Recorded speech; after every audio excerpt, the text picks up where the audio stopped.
이 말씀 통해서 베델에서 받은 새 은혜라는 제목으로 말씀 나누고자 합니다.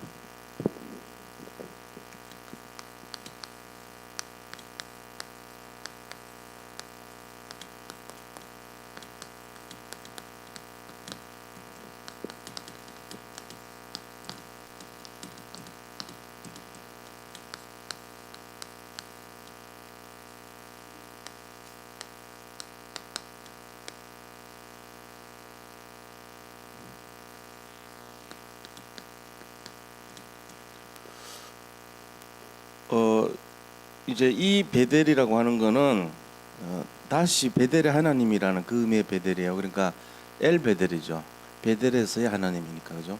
그러니까 엘 베델에서 받은 새 은혜인데, 우리가 이 성경에서 나오는 아주 핵심적인 내용들을 조금 정리하는 시간을 먼저 가지고 본론으로 들어갔으면 좋겠어요. 우리가 좀 내용적으로 알아야 될 게 뭐냐면은 서론요. 성경이 아주 뭐 성경은 다 중요하죠. 근데 자, 핵입니다. 핵심 기절이 있다는 거예요. 그 성경의 핵심 기절은 다른 게 아니고 요한복음 5장 39절을 우리가 먼저 주목을 해볼 필요가 있죠. 이걸 보니까 너희가 성경에서 영생을 얻을 줄 알고 성경을 연구하거니와 이 성경은 내게 대하여 기록하였습니다. 되어 있어요. 성경 전체 주제가 뭐냐면은 바로 그리스도를 기록했다 이 말이에요. 그리스도. 이 그리스도라는 말이 왜 X를 쓰냐 근데 이게 X 아니에요. 카이예요. 카이. 모르는 사람은 X라고 읽는데 그리스 말로 카이 그래요. 카이.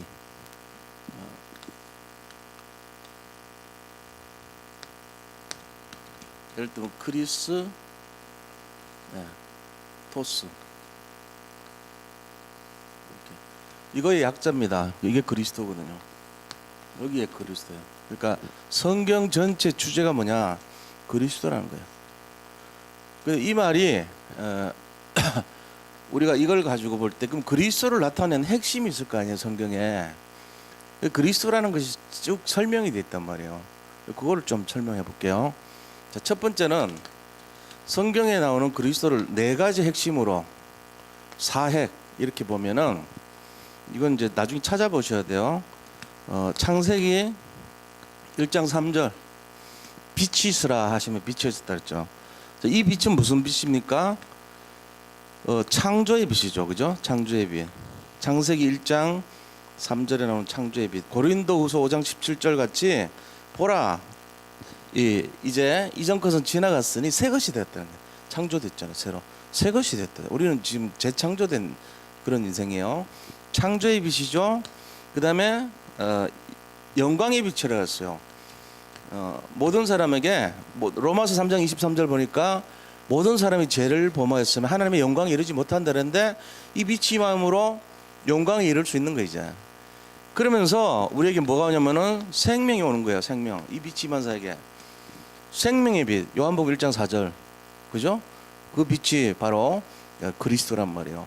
이 빛이 말씀이 육신에 대해서 임하였는데 이 빛이 바로 그리스도란 말이에요. 생명의 빛. 근데 그 빛은 뭐냐? 베드로전서 2장 9절 보니까 기이한 빛이라고 됐어요. 자, 창조의 빛, 영광의 빛, 생명의 빛, 기이한 빛이 바로 내 핵심의 첫 번째입니다. 나머지 제가 설명할 수 없어. 시간이 없어.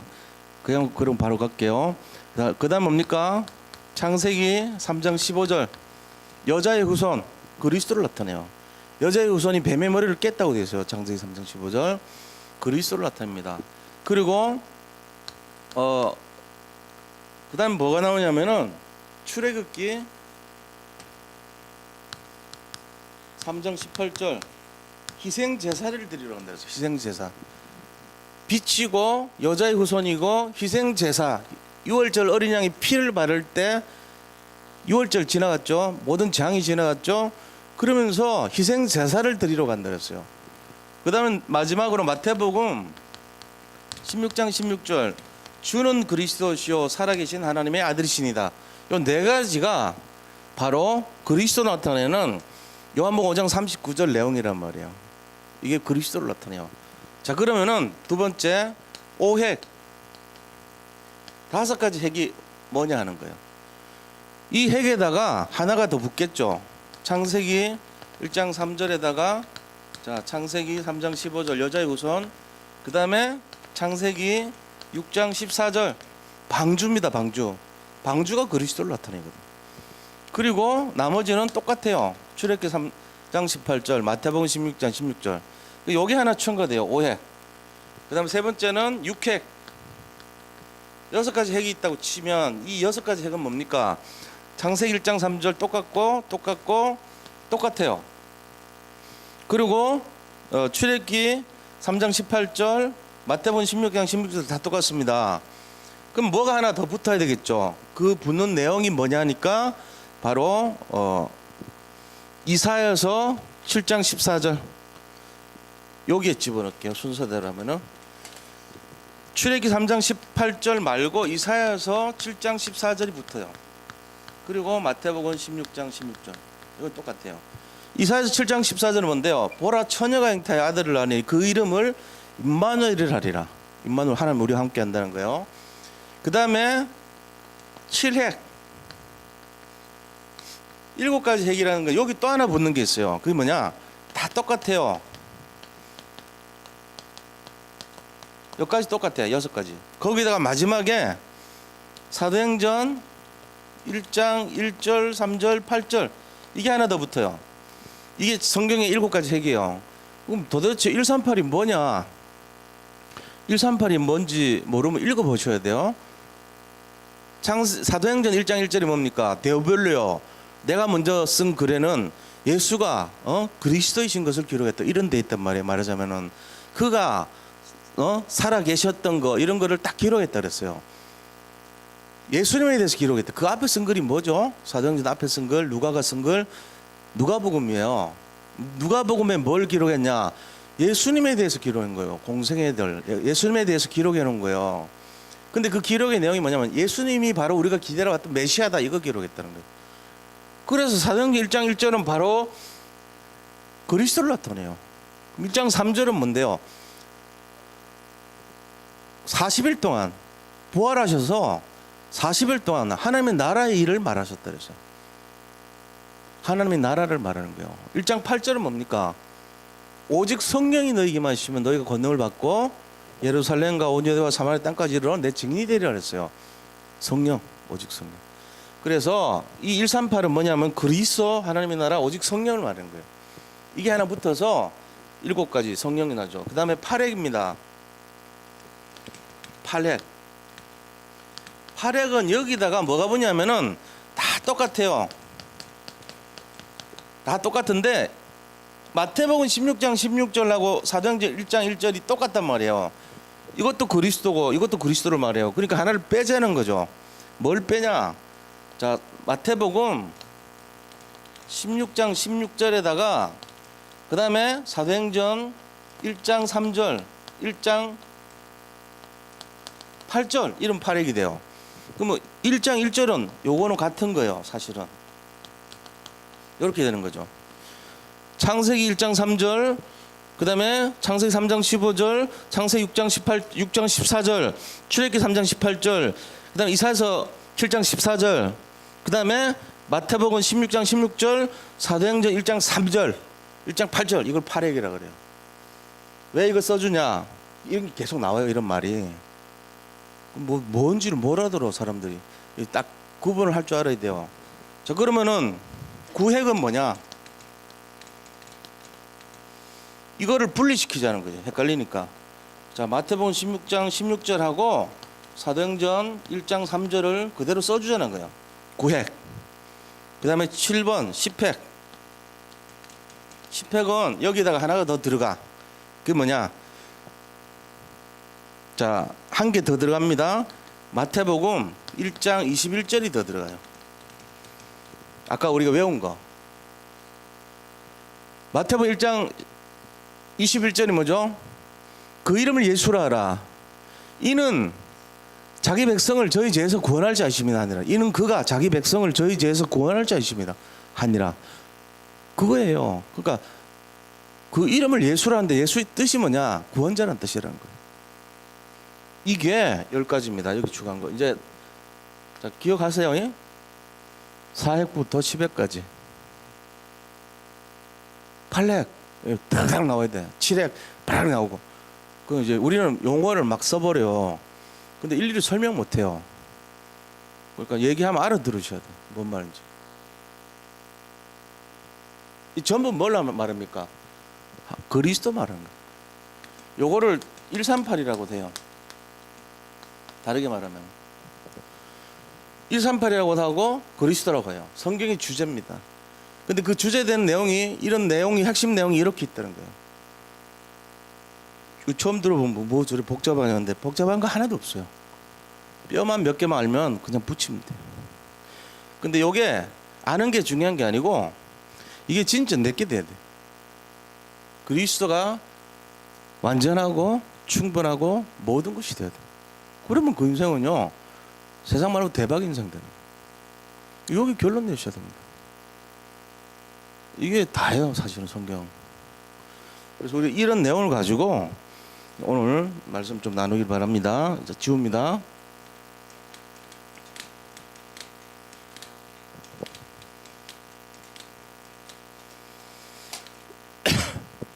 지금 본론에 들어갔어요. 자, 오늘 이제 베델 사건에서 우리가 교훈을 받은 교훈이 있어요. 교훈. 베델에서 우리가 교훈을 좀 생각해 봐야 되는데, 첫째는 어떤 내용이냐면은 말씀, 이 말씀과 기도가 왜 중요하냐, 그죠? 이거의 중요성을 우리가 잡아야 돼요. 말씀, 기도가 왜 중요하냐? 이 말씀이잖아, 이거야. 사실 말씀이 육신이 되어 이 땅에 오고, 그게 다 모든 거예요, 사실은 말씀이. 근데 우리가 이 말씀 생활에 중심을 가지고 기도하는 것이 이미지라고 그랬거든요. 내가 어떤 하나님의 언약을 잡고, 하나님의 언약이라는 건 하나님의 계획을 말해요. 하나님 계획이 뭐냐 이거죠. 사람 살리는 겁니다. 전 세계 모든 사람들을 살리자, 이게 하나님 계획이거든요. 그걸 가지고 다른 말로, 고상한 말로 세계복음화 그래요. 그걸 잡고 가는 거 우리가. 여기에 방향 안 맞춘 사람들은 사실은 큰 걸 못 얻어요. 조그만 거 얻을 수는 있죠. 예수 믿고. 조그만 게 뭡니까? 부자 될 수는 있어요. 그냥 자기 문제 해결은 할 수 있어요. 그 정도 수준이에요. 그냥 아브람 수준 있죠. 아브람, 자기 가정의 아버지, 이 수준으로는 돼요. 근데 아브라함이 되지는 못해요. 아브라함이 되려면은 열국의 아버지거든요. 전 세계를 살리는 아비, 이거는 못 되는 수준이. 자기 그냥 가정에 잘 먹고 잘 살고 뭐 문제 해결해주고 뭐 시집장가 잘 보내고 뭐 그렇게 사는 거예요 그냥. 그리고 애들 뭐 무탈하고 무병하고 뭐 이런 거에 만족하고 이런 수준이라고. 그럼 나쁘진 않죠. 개도 그래요. 개도, 돼지도 그러고 다 그렇게 살아요. 그 수준으로 사는 거 우리가. 개들도 잘 먹고 잘 살고 주인, 좋은 주인 만나면 호강하다가 살다가 죽고 그러잖아요. 뭐 인간도 비슷하죠. 뭐 그렇게. 그러려고 예수 믿는 것 같으면은 좀 허무하죠, 사실. 우리는 언약을 잡아야 됩니다. 하나님 계획을. 그건 모르면요, 실컷 10년, 20년 예수 믿고는 또 하는 짓이 아브라함처럼 믿어요. 아브라함이 아니고 맨날 먹고 사는 문제 치고요. 그런 수준으로 살다가 늘 소원이, 마음의 소원은 내가 어떻게 하면 잘 먹고 잘 살고 호요식하고 호강하고 후손들 잘 떼고 뭐 이런 수준으로 살다 가는 거예요. 다 그래요. 안 그런 것 같지만 다 그렇다고. 그래 하면 안 된다니까. 오늘 이게 중요한 거예요. 진짜가 잡혀야 돼, 진짜. 그래서 이 말씀 잘 잡으시기 바랍니다. 우리는 말씀과 기도가 너무 중요한 거예요. 기도 행위가 아니고 기도가 중요한 거예요. 말씀 놓친 기도가 아니고 진짜 말씀 담긴 기도를 해야 돼요. 그래서 오늘 베델에서 뭐 했냐? 자, 오늘 말씀 기도 한번 볼게요. 창세기 보세요. 창세기 6장 1절에서 18절 보니까요. 이 노아 얘기거든요. 노아가 뭐 했냐? 이 노아가 6장 1절부터 보니까 말씀이 없었어요. 그 시대가. 말씀 없었어요. 이걸 가지고 네피림 시대라고 그래요. 네피림 시대는 다시 말하면은 흑암이 가득한 시대예요. 이들이 어디에 빠졌냐면은 그들이 육체가 됨이라 그랬어요. 세상 바라보고 육신 바라보고 성공 바라보고 이런 수준으로 산 거예요. 아름다운 하나님의 아들들이 사람의 딸들을 보고 육체가 됐다 그랬거든요. 그러니까 세상적이고 육신적인 거에 너무 마음이 뺏긴 거예요. 쾌락적인 것에 마음이 뺏긴 거예요. 그래서 말씀을 놓친 시대가 돼버렸어요. 말씀이 없었어요. 그러니까는 이 문화 자체가 완전 네피림 시대 문화가 되니까 사람들이 어떤 시대냐, 굉장히 하나님이 심판해야 되겠다, 이것 때문에 홍수 심판이 일어났던 거예요. 말씀이 없으면 어떻게 되냐, 우리 가정에 홍수 심판처럼 일이 일어납니다. 말씀이 없는 개인, 말씀 없는 가정, 말씀 없는 사회, 말씀 없는 나라 어떻게 되죠? 다 멸망당했어요. 이게 진짜 교훈이에요, 교훈. 그래서 우리가 이 말씀과 기도의 중요성을 진짜 회복해야 됩니다. 자, 두 번째는 보면은 창세기 9장 20절에서 24절이에요. 노아가 내려가지고 농사 짓는데 그들이 뭐 했습니까? 포도주 먹고 벌거벗고 막 이런 거 한 거예요. 그러니까 흥청망청이죠, 세상 말로 하면. 조금 이제 안정되고 살아가니까 말씀 놓쳐버린 거예요. 이때 되니까 뭐합니까? 말씀 기도를 소홀했어요. 이거를 소홀했다니까. 그럼 뭐가 오죠? 우리가 몰라서 그런데 말씀과 기도를 왜 집중해야 되냐? 재앙을 막는 거기 때문에요. 말씀 다르게 하면 뭐죠? 그리스도입니다. 말씀을 다르게 하면 그리스도예요. 그게 말씀이 바로 그리스도입니다. 말씀을 다르게 하면요, 그리스도 놓친 거예요. 말씀을 잡고 기도했는데 그거 안 하면요, 재앙 들어닥쳐버려요. 그러고 뭡니까? 저주가 들어오는 거예요. 그러고는요, 지옥 권세가 우리를 딱 잡아버려요. 이 세 가지 오거든요. 여기 3저주예요. 말씀 놓치면 오는 것이 저주, 재앙, 지옥 배경 딱 생겨요. 그래서 말씀 기도를 늘 가까이 해야 되는데 놓쳤어요. 아, 이제 좀 살만하고 전 세계 내밖에 없어. 포도 농사 잘 됐으니까 술 만들어서 먹고 그냥 이렇게 기도 말씀 놓쳐버린 거예요. 자, 그때 그런 역사가 되면 뭐죠? 재앙 옵니다. 그게 바로 그 이후에 오는 재앙의 내용이 창세기 11장 1절에서 9절이에요. 바벨탑이에요. 이들의 생각은 뭐죠? 야, 우리가 모여서 우리의 힘을 드러내고 하늘에 닿게 해서 흩어짐을 면하고 하늘에 도전하자. 우리가 뭉쳐서 우리의 힘을 하늘에 닿게 하고 흩어짐을 면하자. 이 세 가지 했어요. 자기들이 하나가 돼 원리스 되는데 하나님 없는 원리스 돼 버렸어요. 그래서 하는 것이 하나님께 도전하는 거예요. 그래서 자기들끼리 원네스인데 하나님께 도전하는 원네스를 한 거예요. 멸망길로 가는 거죠. 왜요? 말씀이 없어서 그래요. 말씀 없는 사람들의 결과가 이게 전부 다. 그렇게 하면서 뭐합니까? 바벨탑이라고 하는 재앙이 임합니다. 저주가 임해버렸어요. 바벨이란 뜻이 뭐죠? 혼돈이란 말이에요. 혼돈. 그러니까 사람들이 뭔가 혼돈하고 혼미스럽고 막 분열이 일어나고 전 세계로 막 찢어져 버려요. 힘을 다 놓친 거예요. 우리도 마찬가지입니다. 교회가 왜 그러냐? 자기 소견에 어른대로 해버리면 다 흩어져 버려요. 모래알 같이 돼요. 바위가 돼도 모자라는 판에 모래알 같이 되면 무슨 힘이 있겠어요? 그런 거 돼버려. 이게 지금 말씀 없는 시대 모습입니다.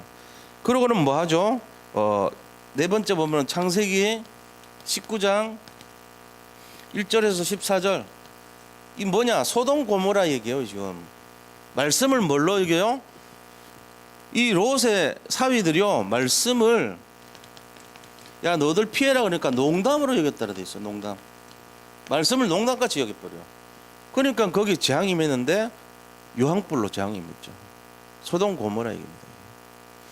지금 이거를 우리가 잘 봐야 돼요. 말씀 없는 사람들이 어떤 모습이냐, 이런 모습입니다. 그래서 우리가 이거를 회복해야 된다는 거죠. 자, 그러면은 두 번째요, 말씀과 기도가 뭐냐? 다시 이걸 의미를 찾아야 돼요. 말씀 기도는 어떤 의미가 있냐? 성공의 모든 것입니다.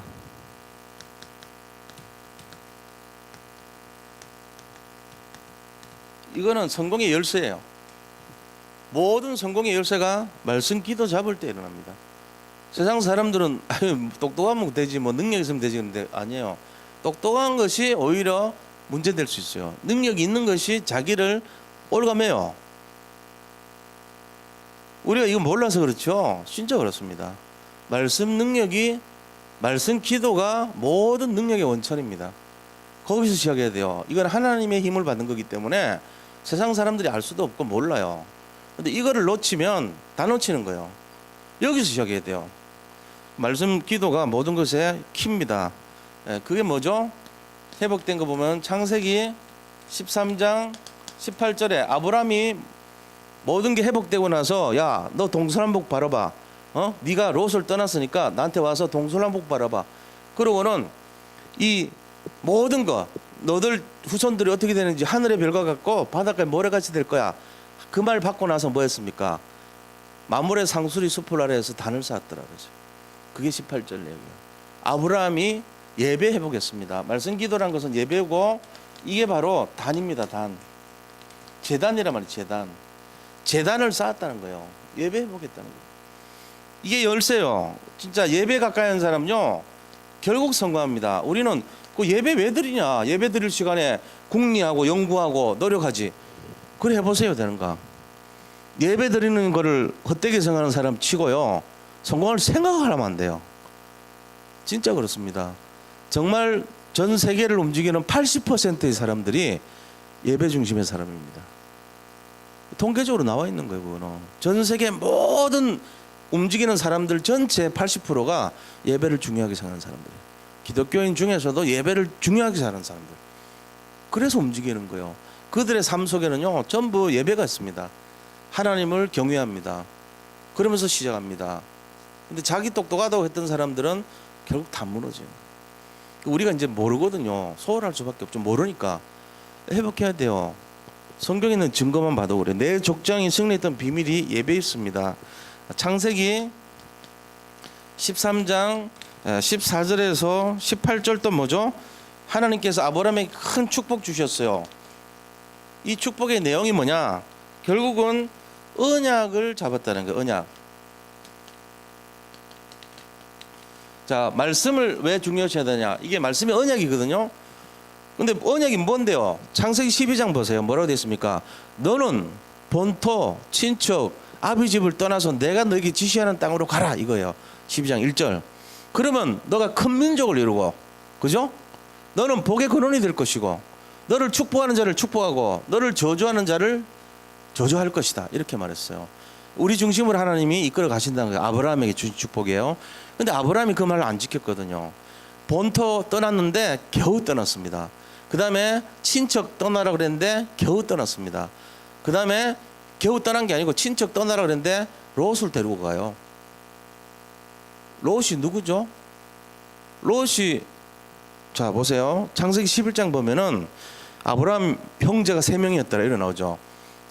하란과 아브라함과 나홀 이렇게 나와요. 근데 그 하란의 자녀가요 쭉 나오는데 롯이 있어요. 외동아들이에요. 그 롯의 누나가 나옵니다. 밀가라고 나옵니다. 미갈이 아니고 다윗의 첫째 부인은 미갈이고 제가 헷갈렸더라고. 미갈 아니고 밀가. 그게 롯의 첫째 딸이에요. 저 하란에. 그런데 그 동생이 누구냐? 아브라함하고 나홀이잖아요. 아브라함은요 자기 이복 배달은 이복 사촌 저 이복 동생하고 여동생하고 결혼해요. 사라. 그리고 나홀은 누구랑 결혼하냐면 바로 이 밀가가 나홀하고 결혼해요. 그러니까 남은 아브라함의 후손이 저 자손이 조카가 롯이잖아요. 걔를 데려온 거예요. 친척 떠나는데 안 떠났잖아요. 근데 한창 만에 그거 깨달아진 거예요. 말씀 중심, 언약 중심. 창세기 12장 1절 중심으로 돌아갔다는 얘기 이 말이. 아브라함이 큰 축복을 받았던 이유가 말씀 중심으로 회복됐다는 거예요. 왜요? 말씀은 그대로 지켜야 되니까. 민수기 23장 19절 하나님은 사람이 아니시기 때문에 거짓말을 하지 않으시고 인자가 아니시기 때문에 반드시 말씀하신 것을 성취한다 그랬어요. 그러니까 우리가 이 말씀대로 가려는 마음이 중요한 거예요. 그게 뭐냐? 그 행동이 뭐냐? 예배입니다.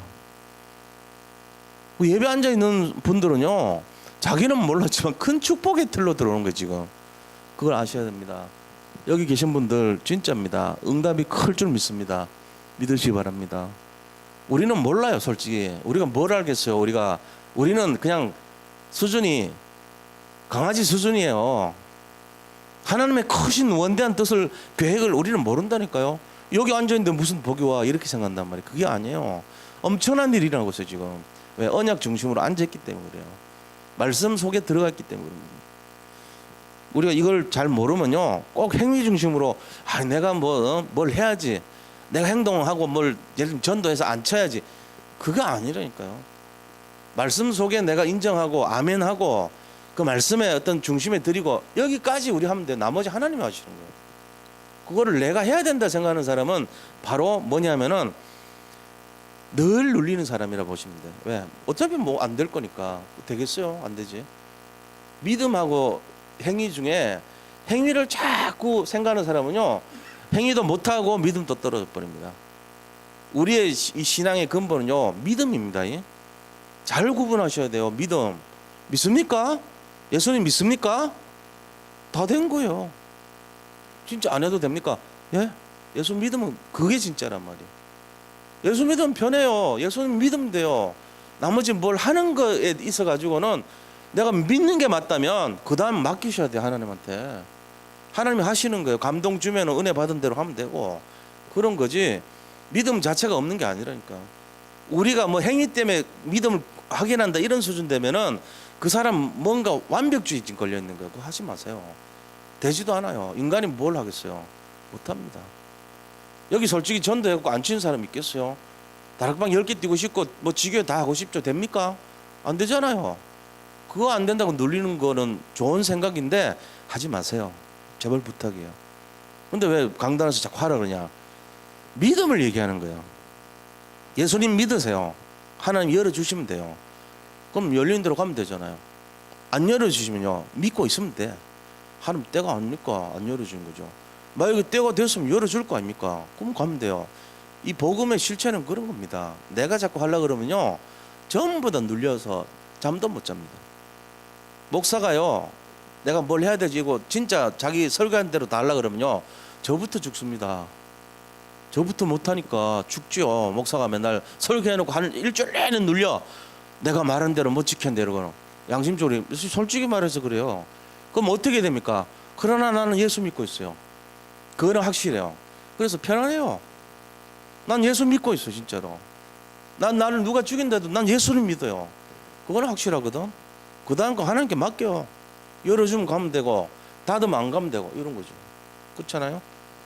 그러나 이거 잘 아셔야 돼요. 성공의 열쇠가 뭐냐? 말씀을 잡고 기도하는 거 이거예요. 우리는 다른 겁니다. 그래서 이 평안을 진짜 누리란 거예요. 예배 생활 열쇠 키, 이 키를 놓치면 안 돼. 이게 바로 말씀, 기도.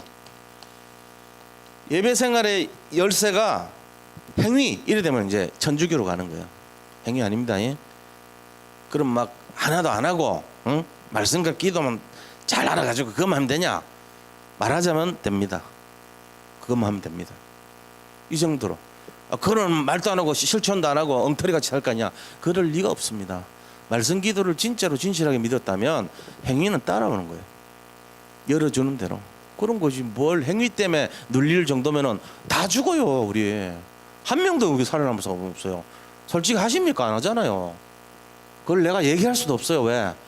그게 아니에요. 본질이 말씀과 기도를 진실하게 믿는 거, 그게 맞는 거예요. 그렇게 하면 돼요. 자, 그러면은 우리가 이 내용을 가지고 세 번째 이유를 알아야 됩니다. 왜 베델로 가야 되냐? 베델로 올라가야 되는 이유, 이거는 이제 알아야 되죠. 왜 베델로 올라가야 됩니까? 첫 번째는 회복입니다. 뭐를 회복해야 되죠? 옛날에 왔던 거 회복해야 돼요. 창세기 28장 10절에서 22절 이거요. 옛날에 도망갈 때, 형 에서 피해가지고 도망갈 때 하나님 만난 거예요. 사닥다리 나타나고 그 사닥다리 위에 하나님 계시고 천사가 오르락내리락하고 그거 본 거잖아요. 그리고 하나님 말씀해 주십니다. 야, 아브라함 일로 와봐. 야곱 일로 와. 이제부터 네가 내가 너에게 축복해 주겠다. 네가 가는 거 성취될 때까지 내가 너를 떠나지 않을 거야. 그리고 동서남북 바라봐. 그리고 이 땅을 중심으로 네가 다 내가 너에게 이 땅 주겠다. 줬잖아요. 야곱이 그 땅 다 차지했어요. 그러면서 이제부터는 너를 내가 계속 임만을 할 거야.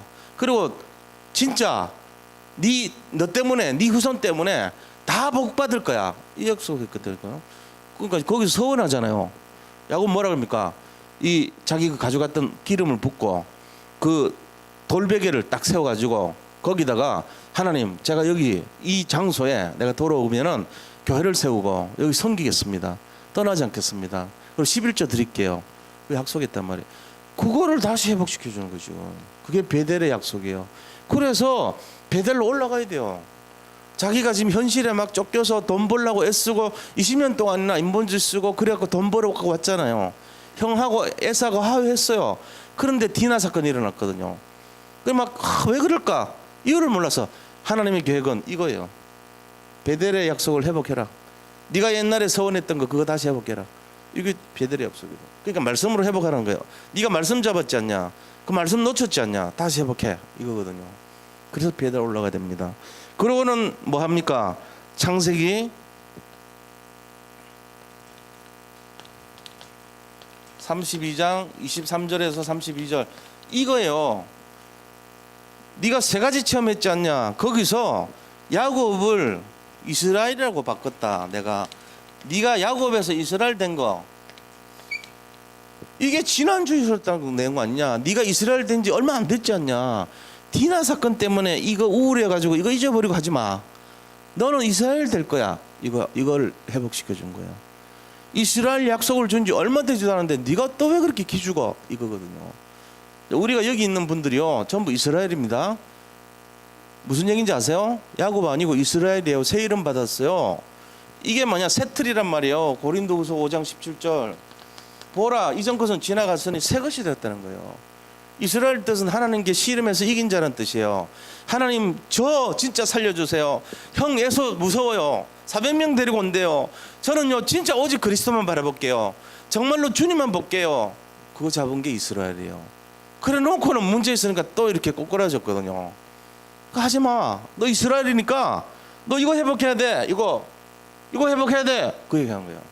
4핵, 5핵, 6핵, 7핵, 8핵, 9핵 전부 10핵까지가 그리스도란 말이에요. 이거 회복해. 이거 아는 사람 돼야 돼. 니는 오직 이거 집중하기로 했잖아. 이거 얘기하는 거예요. 그래서 우리가 결론을 아셔야 됩니다. 결론이 뭐냐면요. 결론이 여기서 받은 은혜를 우리가 알아야 돼요. 하나님께서 이 베델에서 받은 은혜. 이 은혜 내용이 뭐냐 하는 겁니다. 첫째는요. 자, 하나님의 재임재입니다. 재임재. 1절 오늘 9절 보세요. 뭐라고 되어 있냐?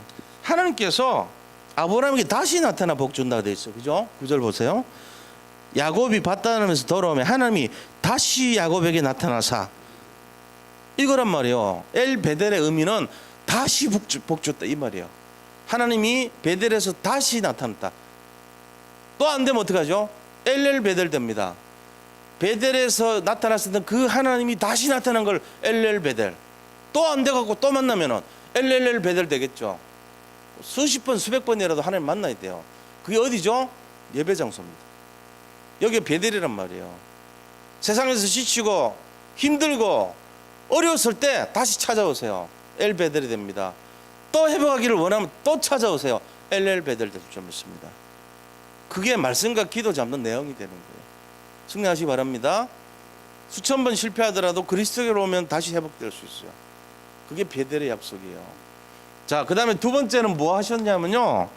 하나님께서 이름을 상기시켜줘요. 이름. 이게 10절입니다.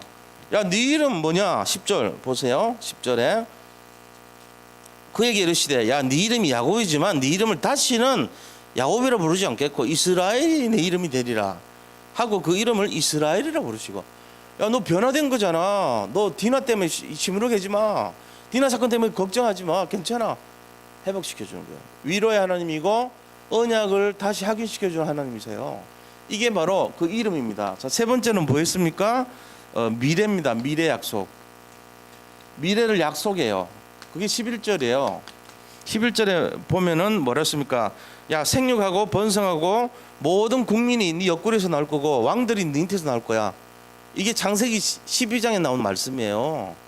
모든 네가 큰 민족을 이룰 것이고 너는 복의 근원이 될 것이다, 이 얘기예요. 그거를 약속해 주잖아요. 그러면서 네 번째는요, 하나님께서 약속하신 언약을 회복합니다. 언약. 한번 뱉어놓은 말을 그대로 지킨다 그랬잖아요. 하나님이 12절 뭐라고 돼 있어요? 땅, 네 후손, 그 땅하고 후손에 대해서 다시 약속해줘요. 12절 보세요. 내가 아브라함과 이삭에게 준 땅을 너에게 주고 내가 네 후손에게도 그 땅을 주리라. 항상 하나님은 너와 네 후손이에요. 뭘 준다고요? 땅을요. 왜요? 창세기 1장 28절에 보면은 아브라함이 아니고 사람들에게 주신 것이, 야, 너 땅에서 번성하고 땅에서 충만하고 땅에서 번성 충만 정복하고 땅을 정복하고 그다음 땅을 다스리고 땅에서 생육하고 이렇게 돼 있어요. 땅이에요. 바로 우리한테 땅 주겠다는 거예요. 이 땅은 생명의 근본이거든요. 사실은 이거를 다시 확인시켜줘요. 그 땅은 뭐죠? 물질입니다. 땅은 건강입니다. 땅은 우리가 차지할 모든 것입니다. 그게 땅이란 말이에요. 내 너 땅 줄게. 복 준다는 얘기예요. 그러면서 다섯 번째 하나님이 주신 약속이 뭐냐? 제단 회복합니다. 제단을 회복시켜 준다는 거예요. 자, 그게 14절에 나오죠. 14절에 뭐라 그랬어요? 자, 네 예배 회복해야 돼. 14절 야곱이 하나님이 자기와 말씀하시던 곳에 기둥 돌기둥 세우고 그 위에 전제물을 붓고 또 그 위에 기름 붓고. 전제물이란 것은 포도주 같은 걸 전제라 그래요. 전이란 것은 주전자를 때 전자거든요. 주전자 알죠? 따른다는 거예요. 따러. 술을 따르는 이 도자기를 주전자라 그러잖아요. 그 따를 전자예요. 그러니까 전제물이란 것은 뭘 이렇게 담아 가지고 예배 드릴 때 향기롭게 하기 위해서 태워서 부어주는 걸 전제라 그래요. 고기에다가 포도주 넣어요. 그게 전제물이잖아요. 사도 바울이 이제 임종하기 전에 그러잖아요. 나는 이제 때가 이르러서 하나님께 전제가 되고 이러잖아요. 내가 내 자신을 하나님께 드려서 포도주같이 될 것이다, 이 말이에요. 그 말이. 그 뭐 전제물이라고 되고 또 기름을 분다면 예배를 상징하는 거예요. 단 쌓는 걸 말하죠. 그리고는 15절에 보니까 언약 장소, 하나님께서 언약 약속한 장소, 이걸 회복해줘요. 그게 뭡니까? 베델이라 하더라. 원래 그곳 이름이 루스잖아요. 루스인데 이걸 베델로 바꾸는 거잖아요. 그 베델의 뜻이 뭐죠? 하나님의 집. 그거를 다시 환기시켜 주는 거예요. 그러니까 엘베델인데 엘베델의 축복은 다시 축복 주는 걸 말해요. 베델로 올라가야 됩니다. 우리가 어떨 때요? 디나 사건 같은 굉장히 어려운 상황이 올 때 베델로 회복해야 돼요. 베델 같은 곳이 우리 인생에 있어야 됩니다. 거기 어디입니까? 예배 장소입니다. 거기 가면 하늘 보좌의 능력이 회복되고 권능이 회복되는 거예요. 그게 베델입니다. 승리하시 바랍니다. 네, 빨리 마친다 그랬는데 오늘 내용이 좀 많아요. 사실 죄송합니다. 우리 이 시간에 좀 함께 기도하고 나라를 위해서 같이 기도하는데 자,